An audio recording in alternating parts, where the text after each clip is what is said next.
다음 세대 드디어 하렘 러브 코미디가 황금기를 노래합니다. 어라? 근데 정말로 황금기일까요?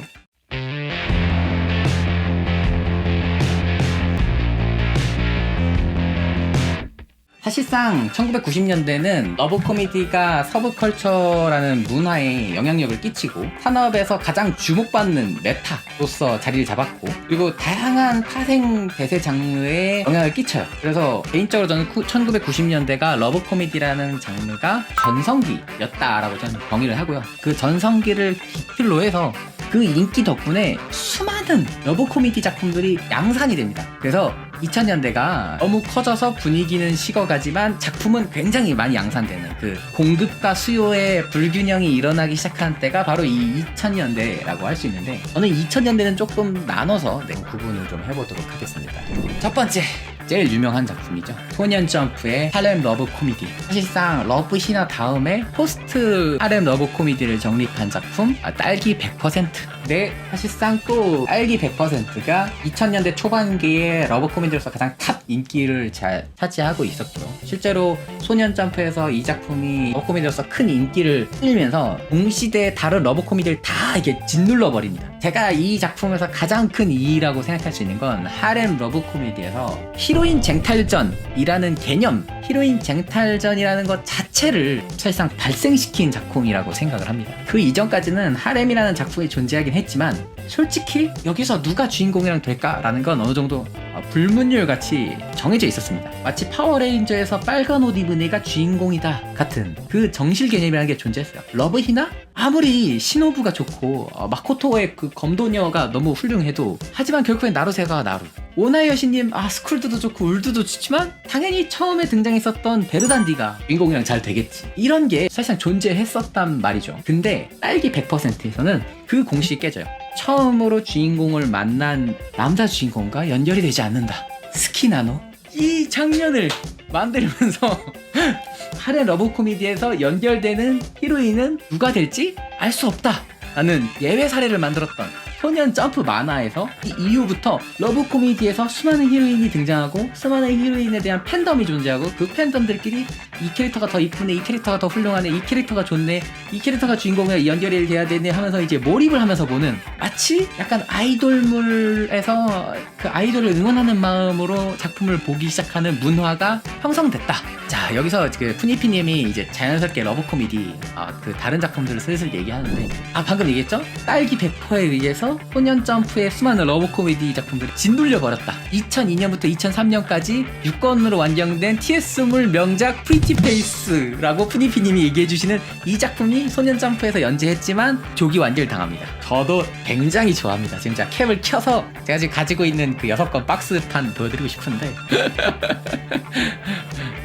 네, 넘어가죠. 2000년도부터 2008년도까지 오픈 세서미, 2002년도부터 2011년도까지 연재한 테토의 신부, 1318 몽정기, 2002년도부터 2007년도까지 연재했었던 작품. 참고로 일본에서 정식 명칭은 가차가차라고 합니다. 그리고 2000년도에 마호라바, 2000년도부터 2006년도까지. 이 작품도 진짜 기존의 러브 코미디라는 것을 답습하면서도 자신만의 색깔을 되게 드러냈었던 독특한 작품인데, 뭐 무슨 장에서 살고 있고 주인공과 주인공 제외하고 다양한 여자 캐릭터들이 한 집에서 살고 있는 그런 러브 코미디의 전개를 답습하지만, 막상 주인공이랑 여자 주인공 말고 나머지는 전혀 연애 관계가 없어요. 그냥 여자 주인공과 남자 주인공의 관계만 떼놓고 보면 약간 미소녀 동물원 계열의 약간 일상물 계열을 따라가고 있고, 대신 남자 주인공과 여자 주인공의 전개만 로맨스물인데, 재밌는 점은 여자 주인공이 다중인격이라는 설정이 있어서 여자 주인공 혼자서 약간 하렘 전개를 여자 주인공 혼자서 다양한 캐릭터성을 만들어가지고 남자 주인공을 다 좋아하게 되는 하렘 러브 코미디를 만드는, 일상물과 하렘 러브 코미디를 진짜 교묘하게 만든 작품입니다. 개인적으로 우리나라에서는 그 출판사가 망해가지고 정식 발매가 막혀가지고 우리나라에서는 정식 발매가 다 안 된 작품이고, 그 세토의 신부 같은 경우에 사실 만화는 좀 마이너한 작품인데 애니가 좀 잘 만들었죠. 애니를 굉장히 잘 만들어서 크게 화제가 됐던 작품입니다. 실제로 우리나라에서도 만화는 몰라도 애니는 아시는 분들이 좀 있고요. 제가 방금 오나이 여신님 얘기하면서 이아연 이게 아직도 연재되느냐고 말하게 되는 대표적인 작품이라고 했잖아요. 파스텔 이게 아직도 연재가 되고 있나요? 라고 말이 되곤 했었던 작품, 두 번째 작품이었던 2002년부터 2017년도까지 연재됐던 작품, 그리고 그 다음에 이게 무려 2002년도부터 물결 표시야. 끝이 없어 지금. 이게 아직도 연재가 되나요? 네, 아직도 연재가 됩니다 라고 대답할 수 있는 소녀왕국 표류기라는 작품입니다. 이 작품은 진짜 대단해요. 네, 제가 러브 코미디 작품 중에 이렇게 걸수 많은 작품 처음 봤어요. 네, 아직도 연재 중이었어? 다 이렇게 반응을 하는 대표적인 작품이다. 네, 일부러 이 두 작품은 일부러 묶었습니다. 다음 작품 2002년 스쿨럼블, 2002년부터 2008년까지 연재됐었던 스쿨럼블입니다. 뭐 야쿠모 좋아하고 사람들 좋아하는 캐릭터들 있고, 정작 여자 주인공이 굉장히 존재감이 없는 게 특징이지만 그 클래스 내에 있었던 군상극을 기점으로 얘기해서 군상극 내부적으로 러브 로맨스, 러브 코미디 구도를 이렇게 좀 액자식 구성으로 넣었던 그런 작품이라고. 이 작품도 굉장히 그 당시에는 굉장히 인기가 있었지만 엔딩에 대한 논란이 있었던 작품이기도 합니다. 이게 2008년도 결말 날 때 스쿨럼블 욕 오지게 많이 먹었죠. 네, 실제로 많은 분들이, 저도 솔직히 스쿨럼블 엔딩은 그렇다, 캐릭터가 아깝지 않았나.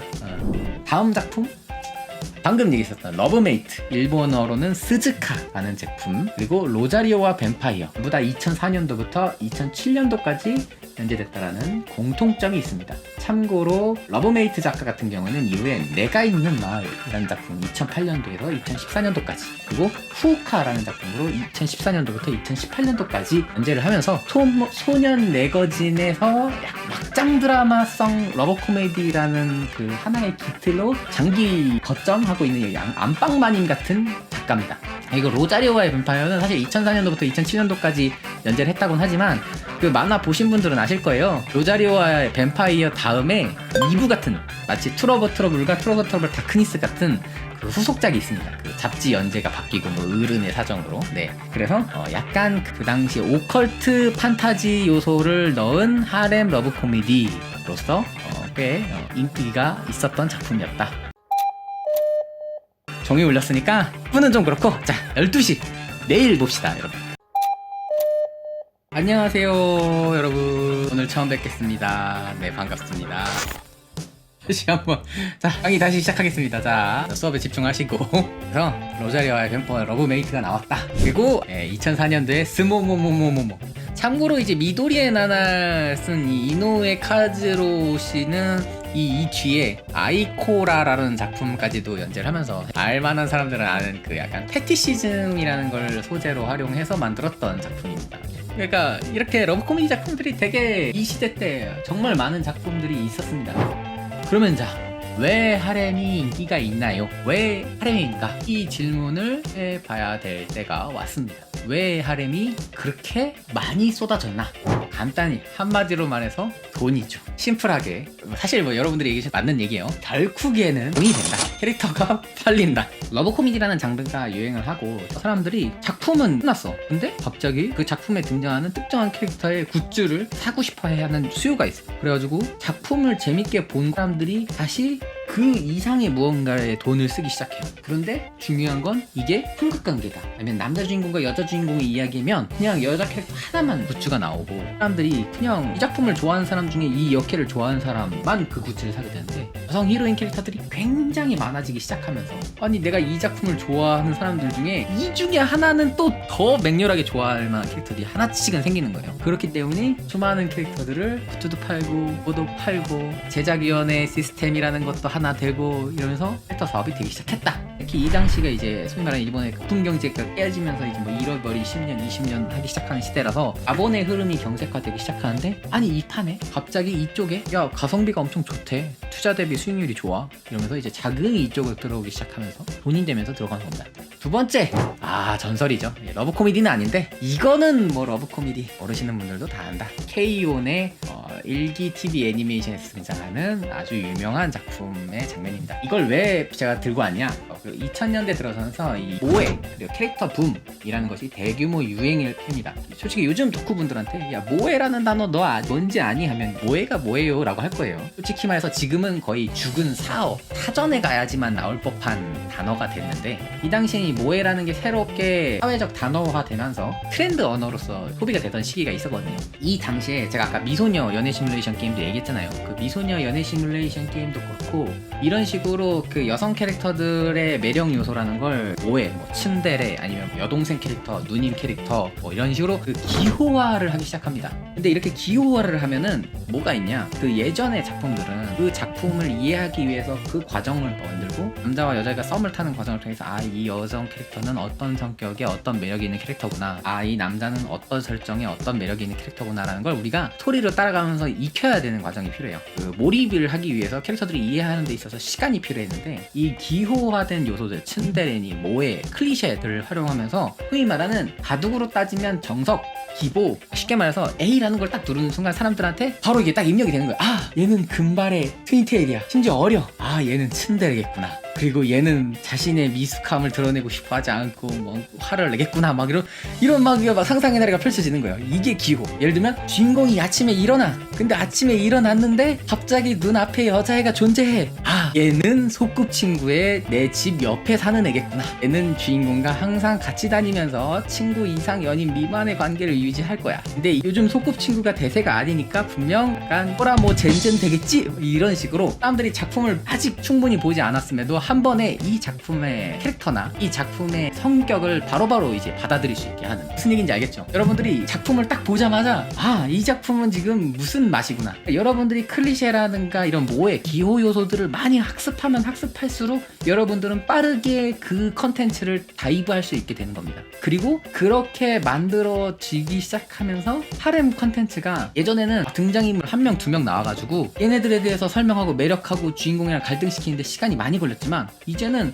그냥 시작하자마자 그냥 얘는 소꿉친구, 얘는 누나 캐릭터, 얘는 금발의 트윈테일이야 막 이런 식으로 했고 오타쿠 시청자층이 동시에 여러 명이 등장해도 바로 다 입력하고 정리를 할 수 있을 법한 사전 지식이 많이 생겼다는 겁니다. 즉 옛날 같았으면 이런 스토리텔링 기법이 없잖아요. 많은 등장인물을 등장시켰을 때 그 캐릭터들을 이해시키는데 굉장히 어렵거든요. 이런 모해 요소랑 기호를 많이 가지고 있기 때문에 이 기호를 써서 동시에 많은 등장인물들을 등장시켜도 사람들한테 입력할 수 있게 만들어진 기법이 발전한 겁니다. 제가 앞에 미소녀 연애 시뮬레이션 게임 얘기했잖아요. 미소녀 연애 시뮬레이션 게임이 엄청나게 많은 캐릭터를 등장시켰지만 그걸 플레이어한테 기억을 시켜줘야 되면서 그 캐릭터들의 모해 요소, 하우라고 목소리를 낸다던가 뭐 붕어빵을 엄청 좋아한다던가 이상한 물건을 항상 들고 있다던가 이상한 애완동물을 키우고 있다던가 이런 수많은 미소녀 연애 시뮬레이션에 등장했었던 캐릭터 빌딩 요소들, 특정화시키는데 활용됐던 기법들이잖아요. 그 기법들이 하렘 러브 코미디의 접목이 되는 겁니다. 그래서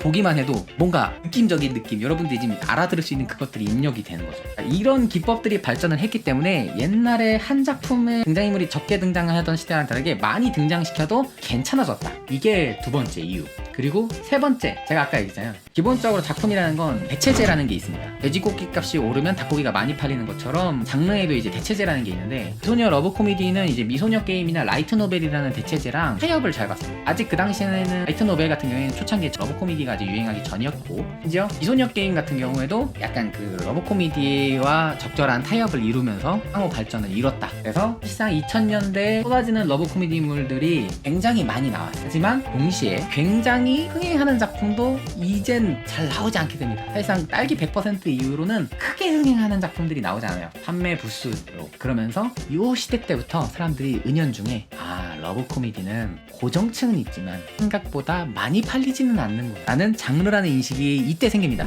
그래서 4세대, 솔직히 이거 3.5세대로 할까 4세대로 할까 좀 고민을 했는데 저는 4세대라고 구분을 하겠습니다. 아니아와 아이너의 그 종이 한 장 차이라는 게 드러나기 시작하죠. 러브 코미디가 변화하기 시작합니다.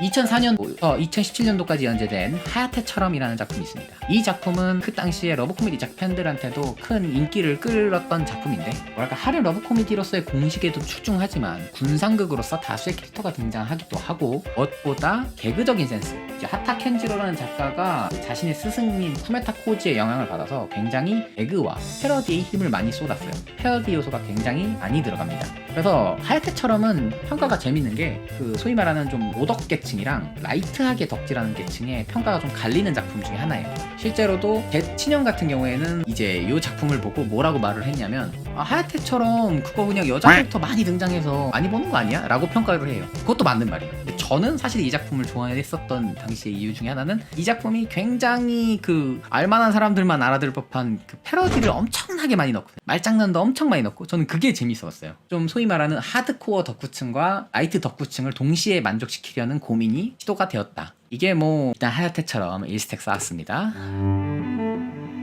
안녕하세요, 다큐멘터리의 융싱입니다. 이렇게 따로 또 녹음을 해서 이야기를 좀 더 해야 될 것 같은데요. 이전에 라이브 스트리밍을 통해서 진행했을 때 이 이후 영상부터는 BGM을 깔고 영상을 만들게 됐습니다. 뭐 그때 당시에는 영상을 편집해서 올릴 계획이 아니었기 때문에 그렇게 한 건데, 영상을 편집하는 과정에서 백그라운드 음악을 삭제할 수 없기 때문에 부득이하게 목소리와 음악이 좀 섞여서 들릴 수 있다는 점, 컷 편집을 아무래도 좀 들어가기 때문에 음악이 좀 부자연스럽게 끊길 수 있다는 점을 말씀을 드리면서 이 점에 대해서 너른 양해 부탁드리도록 하겠습니다. 그래서 다음 하늘의 요실물. 자, 하늘의 요실물은 존의 러브 코미디 마이너 출판사에서 발매됐었던 2007년부터 2014년도까지 나왔던 작품인데, 대놓고 약발고 에로와 뽕빨 전개를 가되 작가 본인이 스토리텔링 능력을 활용해서 스토리 자체에 대한 부분도 나쁘지 않았다. 이 작품 자체가 좀 마이너 출판사에서 출판이 되다 보니까 약간 어그로서랑 주목도, 그리고 마니아층들을 노리기 위해서 그 상업적인 부분은 확실하게 상업적으로 가고, 대신 작품의 작가의 스토리텔링적인 부분도 꾸렸던 그런 작품이었고, 투러브 트러블 같은 경우에는 이제 소년점프의 또 차기작으로서 하렘 러브 코미디, 딱 하렘 러브 코미디로서 만들었고, 그 대신 이제 좀 더 에로적인 서비스씬. 그렇고요. 자, 다음 작품 이제 호리군과 미야무라. 호리군과 미야무라 같은 경우에는 사실 웹 연재로 됐던 일본에서의 웹툰입니다. 그래서 사실 러브 코미디로서는 조금 외곽에 있었던 작품이고, 순정 만화 테이스트의 일상물을 살짝 버무린 청춘물에 좀 더 가까운 작품이기는 한데, 사실 이 작품을 왜 지금 얘기를 하냐면, 요 뒤에 제가 5세대라고 얘기할 작품에 큰 영향을 줬던 작품이라서 잠깐 얘기를 했습니다.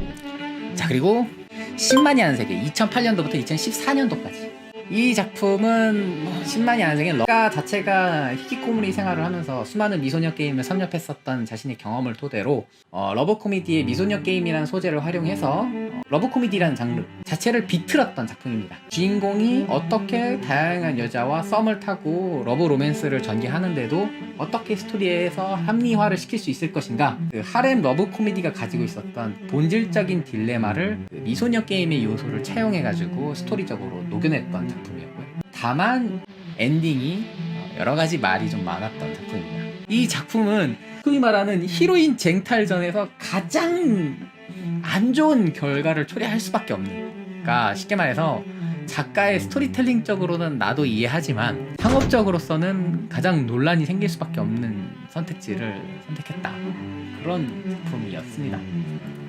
감사합니다. 자, 이제 다시 얘기합니다. 왜 러브 코미디는 추락했을까? 일단 첫 번째, 내부적으로 매너리즘에 빠지게 됩니다. 사실 제가 왜 4세대를 나눴냐면, 그 4세대 작품들, 자, 봐요. 10만이 아는 세계, 투러브 트러블, 하야테처럼 요 작품들이 뭐냐면, 기존의 하렘 러브 코미디가 가지고 있었던 클리셰가 쌓였어요. 2000년대부터 쌓이고 쌓여가지고, 그래서 이때부터 무슨 딜레마에 들어가냐면, 클리셰를 답습하되 클리셰를 비트는 클리셰를 쓰기 시작해요. 이때부터 짬점 머리가 이게 복잡해지는 거예요. 하야테처럼도 보면 굉장히 기존의 러브 코미디에 가지고 있었던 주인공과의 클리셰를 많이 비틀어요. 예, 그러니까 이때 당시에 이때가, 그러니까 솔직히 말하면 저는 이게 3세대라고 얘기를 하면, 그러니까 3세대 황금기 때 수많은 작품들이 양산되고 나서 수많은 작품들이 다시 이번엔 이제 이거는 했던 건데 이거 클리셰인데 이러면 좀 더 딴 거 좀 시도해볼까? 이 클리셰를 또 한번 비틀어볼까? 근데 이제 클리셰 비트는 게 또다시 또 클리셰로 되고 스토리가 더 이상 새로워지기 어려워지니까 캐릭터 배틀 형태로 되고 클리셰를 따라가고 있고 이런 전개가 점점 고착화되기 시작합니다. 그리고 두 번째, 대체제. 2000년대 후반부, 제가 방금 말했던 이 2000년대 후반부부터 뭐가 뜨기 시작하냐, 라이트 노벨에 러브 코미디가 붐이 일어납니다. 스즈미야 하루이의 올, 토라도라, 그 이후에 수많은 내역위, 내청코, 나친저, 변태왕자 웃지 않는 고양이, 바시소, 수많은 라이트 노벨의 히트 러브 코미디 작품들이 나오기 시작합니다. 그래요? 미소녀 연애 시뮬레이션은 대체제가 아니었어요. 서로 상호 보완적인 장르였지만 라이트 노벨이 흥행하기 시작하면서 사실상 대체제가 되기 시작을 합니다. 이제 클리셰와 매너리즘에 빠지는 것 자체가 때문에 딥하게 빠져들어가려고 하니까 막 클리셰를 비틀고 막 자기들끼리도 막 꼬여요. 그래서 엔딩이 다 별로야. 그러니까 엔딩이 항상 다 논란이 생겨. 그러니까 나쁘다는 게 아니라 논란이 생겨요. 엔딩이 멀쩡하게 나는 케이스가 흔하지가 않는 거예요. 그런데 심지어 대체제였던 라이트 노벨들은 비교적 엔딩이 물론 나친적 내역이 엔딩 논란이 있긴 했지만 비교적 엔딩도 괜찮고 무엇보다 텍스트라는 그 정보 집약적인 컨텐츠였던 덕분에 깊이 있게, 그리고 기존의 클리셰를 답습하면서도 캐릭터에 대해서 딥하게 묘사를 할 수 있었기 때문에 만화보다 좀 더 캐릭터들의 그 깊은 내면이나 캐릭터성을 공고히 만들기가 좋았어요. 그러니까 쉽게 말해서 깊이 있는 로맨스는 라이트 노벨이 대체를 하기 시작합니다. 라이트 노벨이 대체제가 되기 시작하고, 무엇보다 세 번째 이유가 제일 전 크다고 생각해요.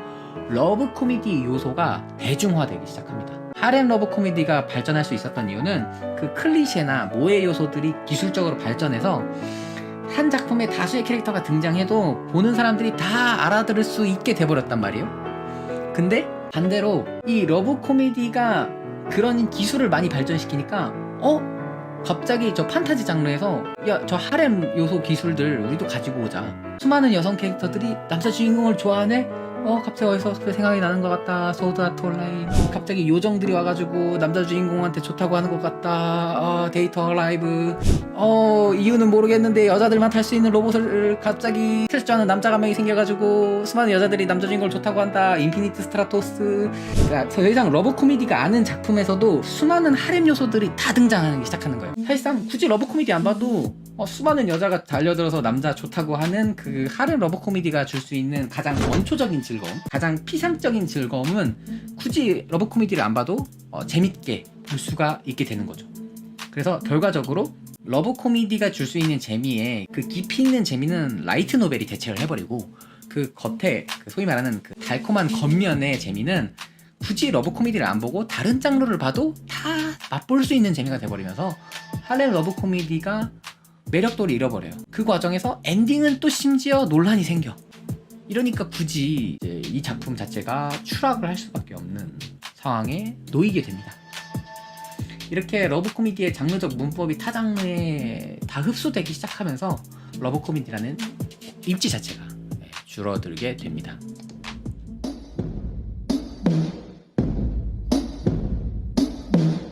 5세대 원점 회귀에 대한 두 가지 해석.